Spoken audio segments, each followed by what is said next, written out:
One perhaps closer to home is the former KGB headquarters in what had been the Polish city of Vilna at one point, and now is the capital of Lithuania, Vilnius, the Museum of the Victims of Genocide, better known as the KGB Museum. Again, what is the purpose here?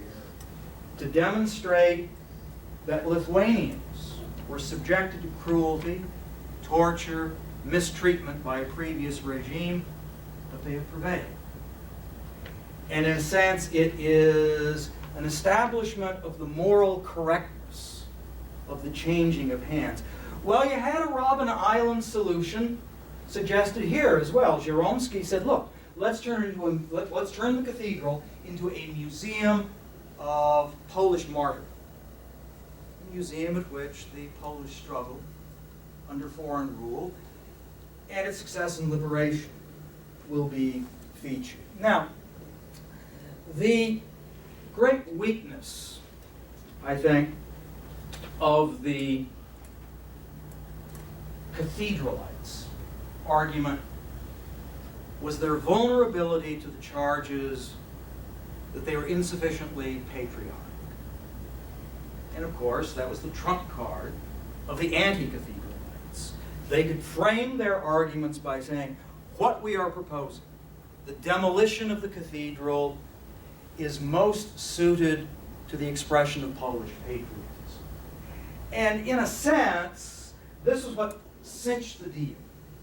Because after a couple of years of argument about it, the decision was undertaken by the Polish Parliament the Sejm to demolish St. Alexander Nevsky Cathedral in the summer of 1920.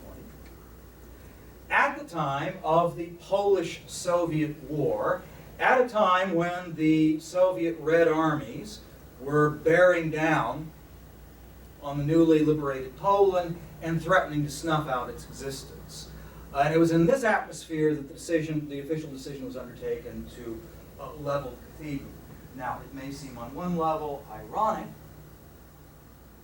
that the thing that would give the impetus to a decision to demolish a symbol of Russian religious devotion would be in reaction to an invasion by a Russian atheistic regime that was at that point busily persecuting the Orthodox Church within its own frontiers. But what are you going to do, right? The demolition. Well, Poland survived the. Don't worry, I'm almost done. Poland survived the Polish-Soviet War and could get down to business.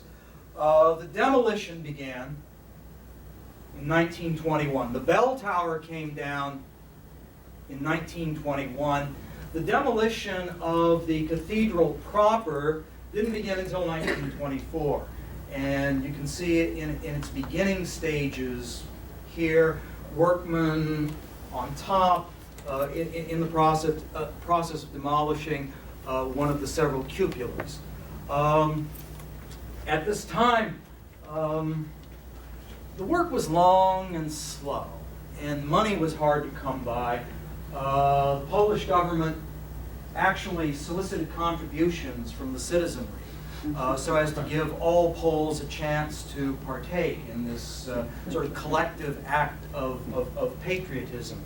Even though the demolition had started, the defenders of the cathedral didn't give up. There were last-ditch efforts, the most stirring by this fellow, Vyacheslav Bodanovich, who was an Orthodox theologian, and he was the leader of the Belarusian faction in the Polish Senate. And on the Senate floor, he gave this sort of impassioned address saying that the world would reproach Poland for demolishing the cathedral. Bodanovich, just as a footnote, he was taken captive in 1939 by the NKVD. When the Soviets came into eastern Poland, was never heard from again, and presumably died at the hands of the Soviet secret police. But the work went on, and what you can see here is the work of demolition proceeding, but also you can see the new incarnation of Saxon place that was meant to be. The cathedral is to be removed, and the focal points of Saxon place were to become the tomb of the Polish unknown soldier. As many of you will know, of course, a soldier killed in the Polish-Soviet War that just completed. And the equestrian statue of Prince Józef Poniatowski that had been hidden from public view during the period of partition and was now brought out into public. A copy of this statue, which was demolished, which was destroyed during the Second World War, now stands in the courtyard of the residence of the President of Poland on Krakowskie Przedmieście right now. You see here the interior of the cathedral in the process of demolition, and you see here a photograph that was taken in 1926, towards the end. This was hard work. The cathedral was built to last, and they began trying to take it down by hand.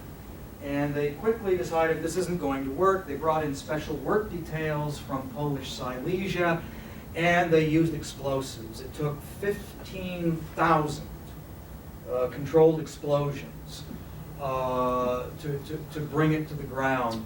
And you can't read it too well from where you are, but this is the caption to this photograph that appeared in a Polish newspaper. You know, finally, it's been destroyed. Our pictures show the current state of the demolition of the Sobor, the cathedral on Saxon Square. This monument of foreign tyranny is disappearing before our eyes. And it is to be hoped it will be completed by the 3rd of May. In other words, the Polish national holiday, and that there will not remain even a trace of this symbol of national slavery.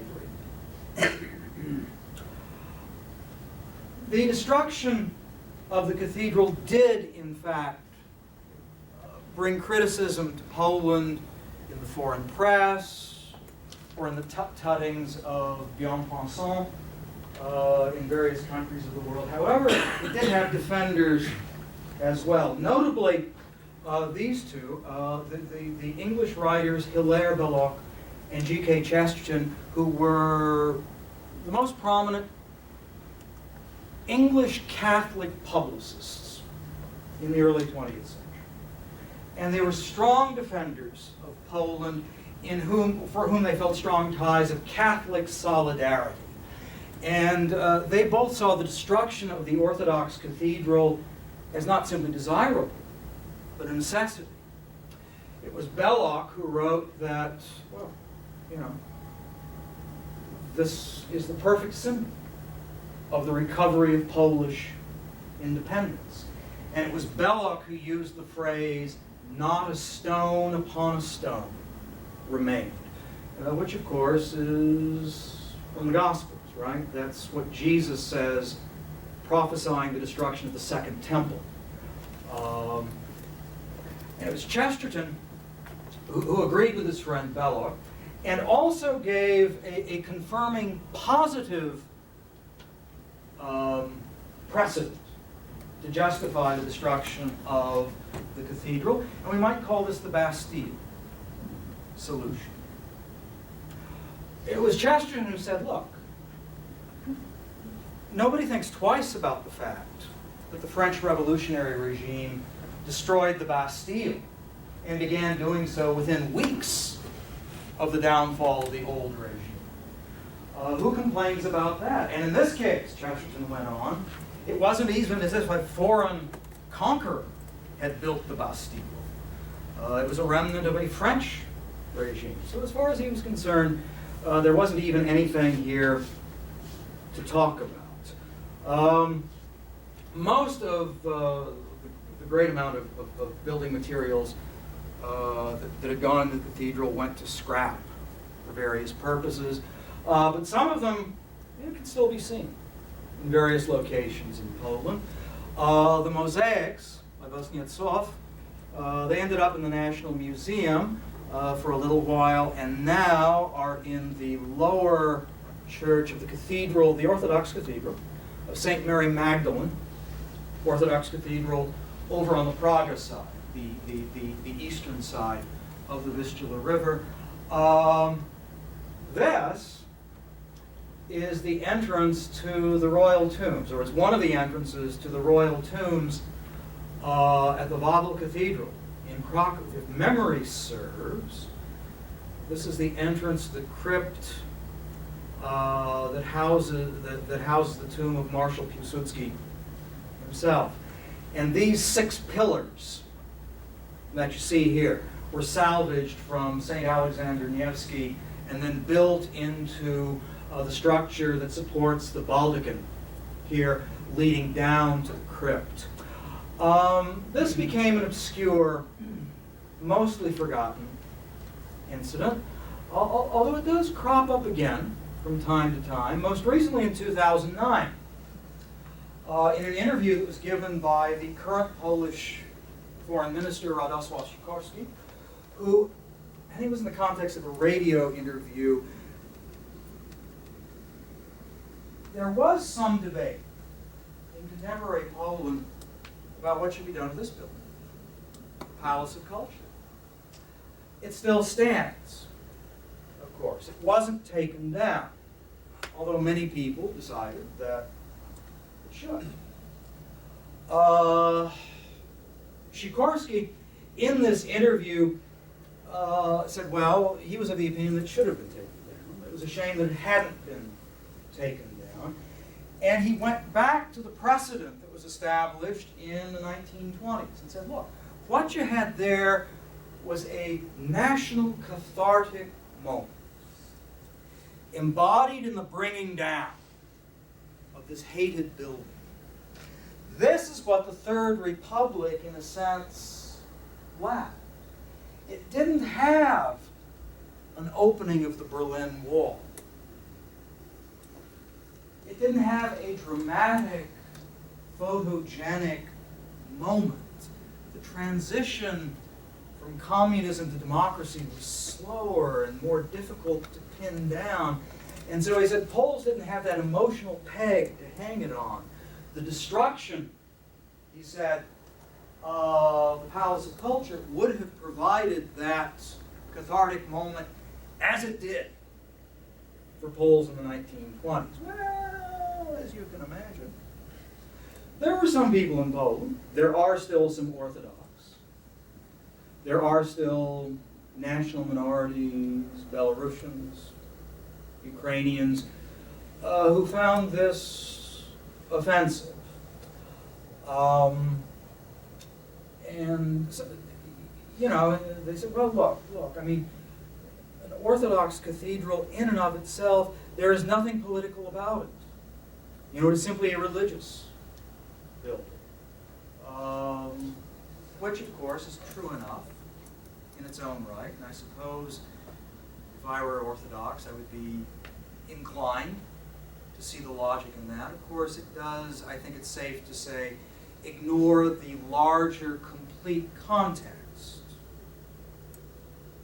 of the polemic that surrounded the St. Alexander Nevsky Cathedral.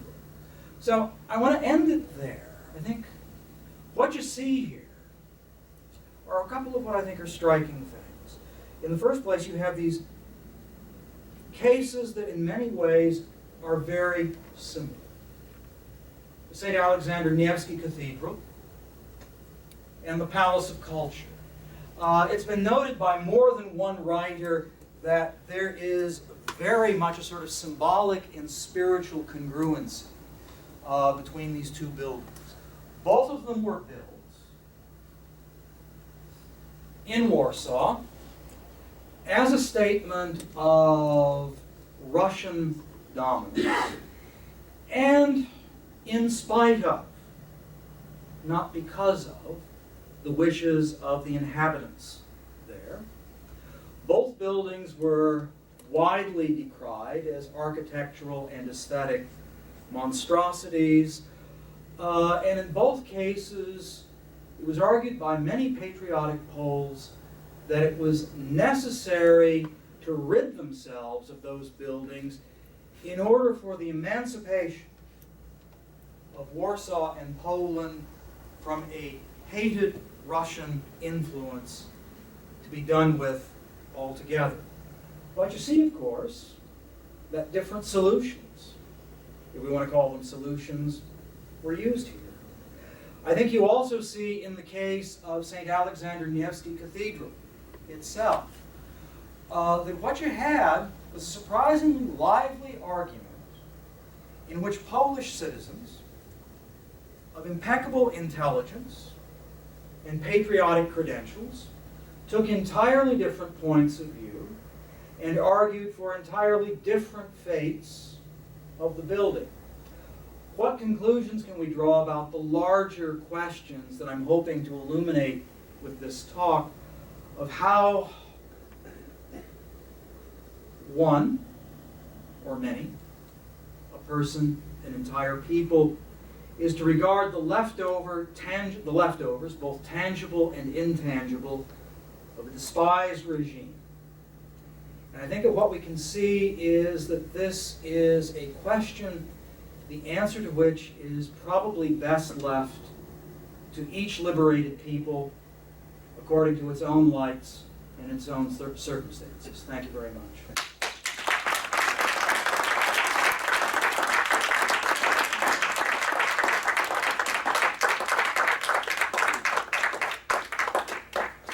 I would very much understand if you had had enough of it. I'd be happy to answer any questions. I must beg pardon for not introducing Professor Please. He is a well-known historian of Poland. He is now the chair of the history department at the University of Wisconsin, Milwaukee. And his most recent book, I think it's about Poland. Yes. Title. Rome's Most Faithful Daughter, the Catholic Church and Polish and Independent Poland, 1914 to 1939. It was published by Ohio University Press. 2009, and it won several awards. Yeah. Bolshevsky Prize among them. Yes. I got so carried away that I forgot to ask my colleague Nathan Oh, Wood you're forgiven. to introduce him. Yeah. Well, now, you will be the MC for the questions, all right? I'll be happy to if people have questions. Yes, sir. Yeah. I can't help but wonder if the cathedral met its fate, unlike this building here, because of its religious significance. Well, that certainly had a.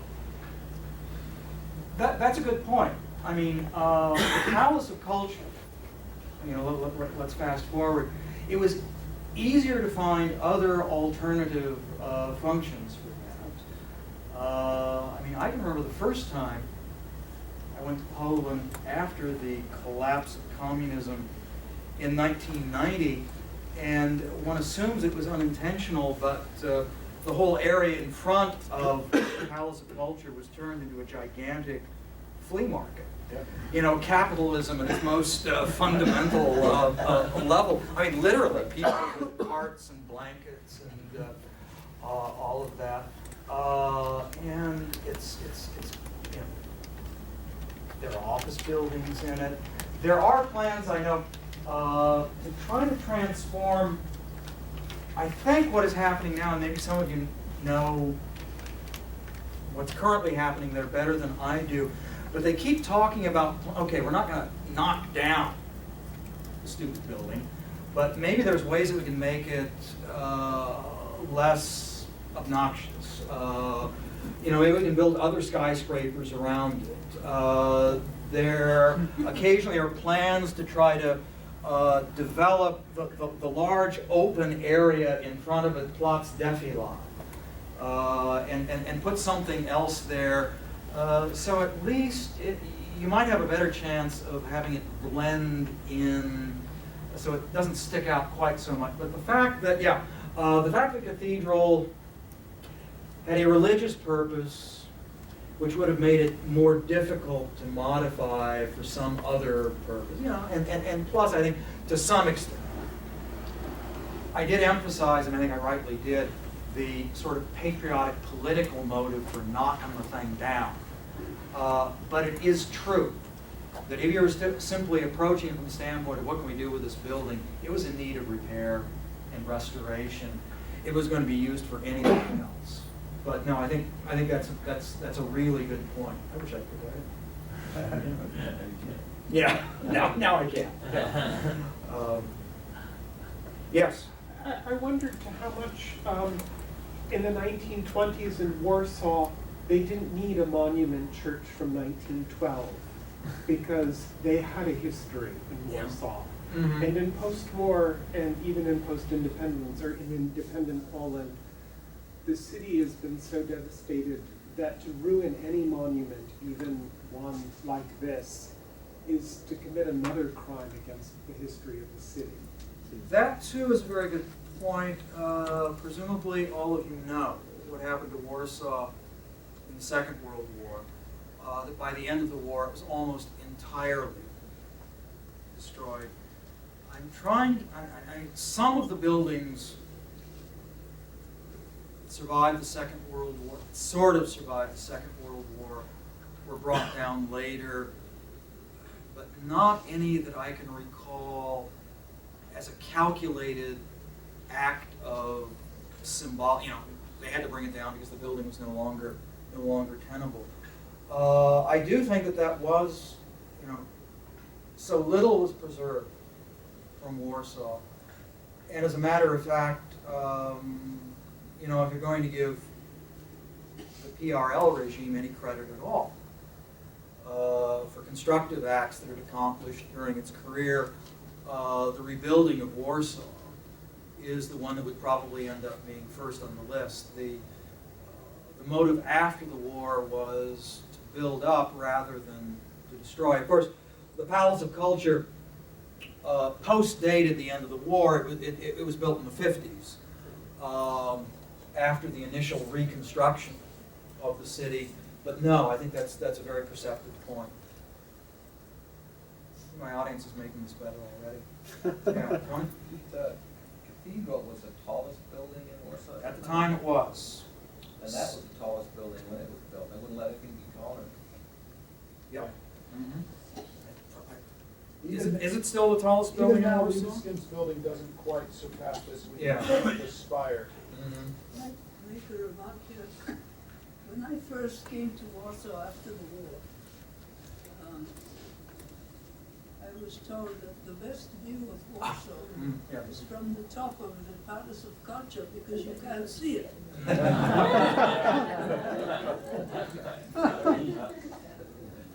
Yeah. But it remains a great vantage point. When I lived there, took my family up to the top. And it's interesting because you mentioned religion, but the Palace of Science and Culture was about sort of evolution, science, atheism, and there still is in the basement, in the ground floor, there still is a museum of evolution that gets very few people that go through. But I took my kids through there before we went up in the elevator to the top. And I think a lot of Poles would say, Varsovians, that just simply adding the clock made a difference. It's become kind of like a slightly like Big Ben. They light the building differently. And yes, it's increasingly surrounded. Every time I go back, there are more skyscrapers that kind of obscure its singular position. Yeah. I think there is more of a sense nowadays to accept it, for Warsavians to accept it as, well, it's part of the city. It's not an exact parallel. Not everybody liked the Eiffel Tower when it was built. No, it's not an exact parallel at all. I take that back. But it's part of the landscape now. Yes, sir. The images of the cathedral when it was missing cupolas, you had said that it was very strongly built. It must have been, otherwise wouldn't the weather have taken it down? And also, you did not say in your talk about, do you think that the cathedral would have withstood the destruction of Warsaw during the war? During the Second World War? Yes. Oh, that I can answer for sure. Did everybody hear the question? No. Okay. The question was, well, let's see. The first question was Weather damage. weather damage. There was considerable weather damage. Water had leaked. The copper had been taken off the roof and domes, and so you had a great deal of water seepage into it. The Germans were not at all interested in maintaining the building, so it was already in pretty sad shape. The second question was, would it have withstood damage done to the city in the Second World War? Absolutely not. That entire area of the city was pretty much level. 85%, I think, is the figure that you normally hear, of buildings in Warsaw suffered at least some damage during the war, but that part of the city was completely destroyed. There's actually a video one can see now, I think the Museum of the History of the City of Warsaw has a video that you can actually see online that shows a sort of digital reconstruction of what a bird's eye view of Warsaw in 1945 would look like. 7 minutes of sort of floating over what appears to be a completely desolate area of rubble. No, there is no chance that part of it is, of course, we're living in an alternate universe here because, of course, you're assuming that there would have been an Orthodox cathedral standing. At the end of the Warsaw Uprising in 1944, of course, in retribution, Hitler ordered the entire city to be dynamited as reprisal and as a standing warning to any other would-be urban insurgents not to do it. Yes, Rob. You showed us a slide of mosaics. Yes. That were preserved. Mm-hmm. Yes. How did it come about that they were preserved despite Okay. the German occupation and the destruction? Even though the building was to be destroyed, even though the Germans didn't strip the mosaics, which were purely decorative. There were other ornaments in there that were gold, and that's obviously. They were primarily interested in copper, which was useful apparently for all sorts of reasons for war. So most of the artwork was still in the cathedral, although it was in pretty bad shape. And even though Poland decided to take down the cathedral itself, there were still qualms about, well, we don't want to destroy everything that's inside. We'll preserve some of it. Some of it ended up in museums. I think, as I said, the mosaics were sort of stored in a basement of the National Museum, the National Museum. And then I forget exactly the circumstances of how they ended up, or at least fragments of them. I mean, the original mosaics were much larger. I don't know what happened to the rest of them, to be honest. If they were damaged, if parts were simply salvaged and the rest of them thrown out. But I think after the Second World War, at some point, they were transported over here. And it is the mosaics, and again, I'm out of my pay grade here, which doesn't take much, but it's the mosaics that are considered far and away the outstanding feature in artistic terms of the cathedral. Voznetsov is considered a genuine grade A ecclesiastical artist of his era. Yes? I was not completely clear on, the church lasted for just over 30 years. It took some 5, 6 years to bring it down. Yep. How long did it take to build it? From 1894 until 1912. Okay. So that's 18 years? You're counting that as part of its existence. Yeah. You know, it only functioned fully in the function it was intended to function for 3 years, from 1912 until the Germans came in 1950. Yes. So you told me it took 16 years to build, they paid to build it, and they paid to destroy it. And if they hadn't destroyed it, it would have been destroyed Yeah. in World War II. Yes.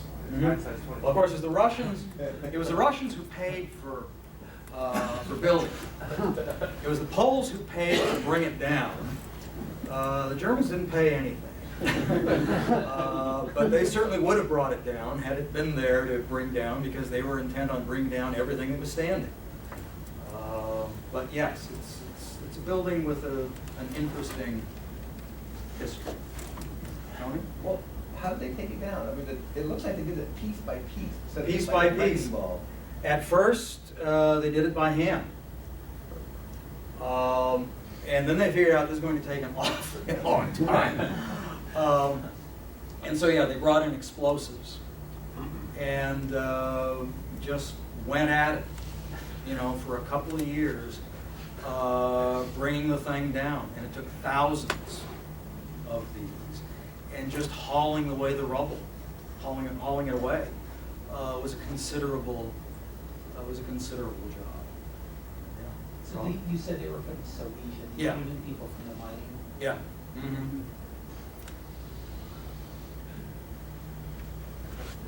Nathan? I attended a conference on the Roaring Twenties in Poland just Mhm. last week. Okay. Oh, yes, And- yeah. And it's absolutely fascinating to think that this is literally a block and a half away from some of the most famous cabarets that people were attending in the 20s. And to think that they would have driven or ridden or walked past this while they're going to the cabarets, just thank you for reminding me. It's absolutely fascinating that these are simultaneous processes. Yeah. Yeah.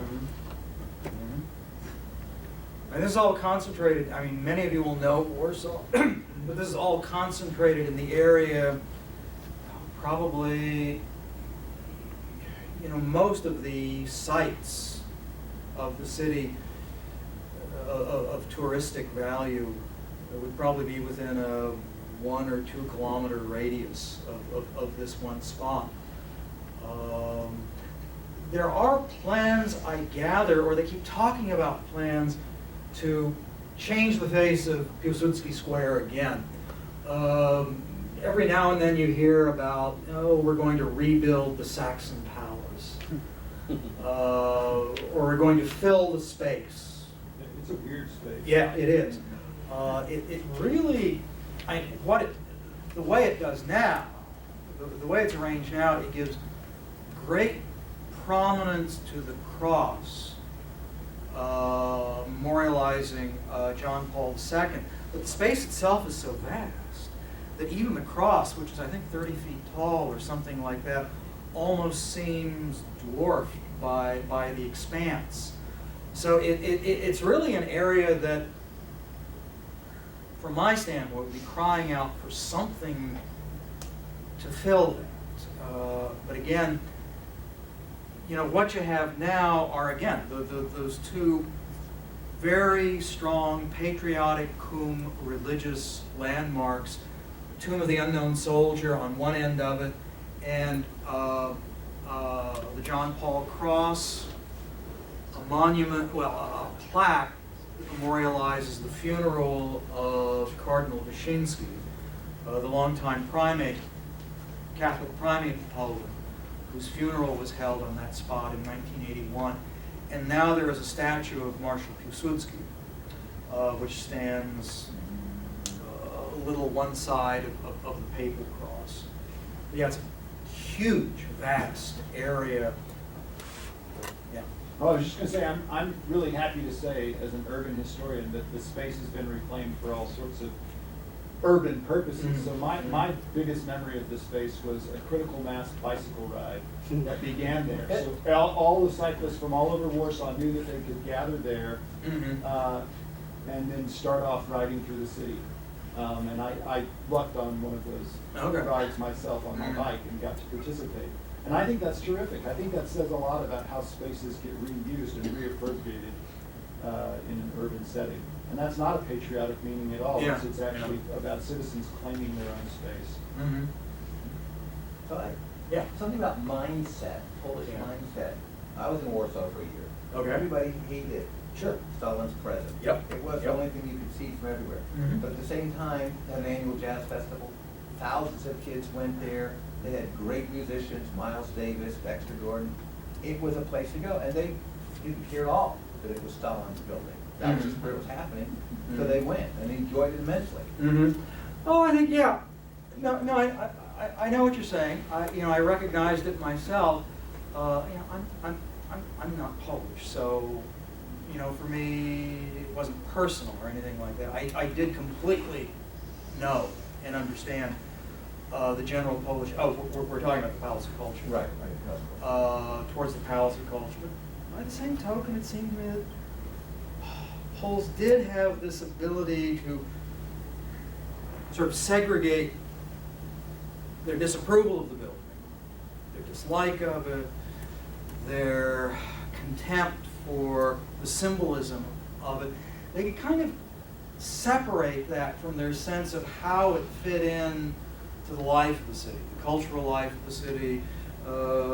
It's almost impossible not to go past it at some point if you live in the city or work in the city.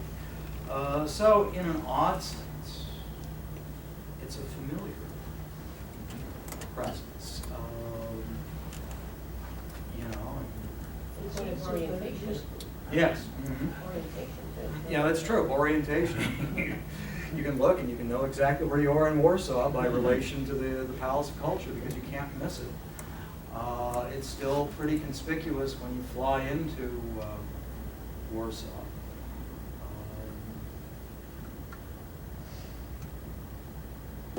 Played out. Thank you.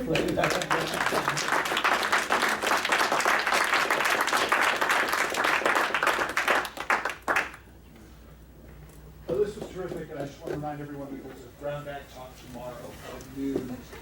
Not on knocking buildings down. Yes. Thank you so much. Thank you, Nick.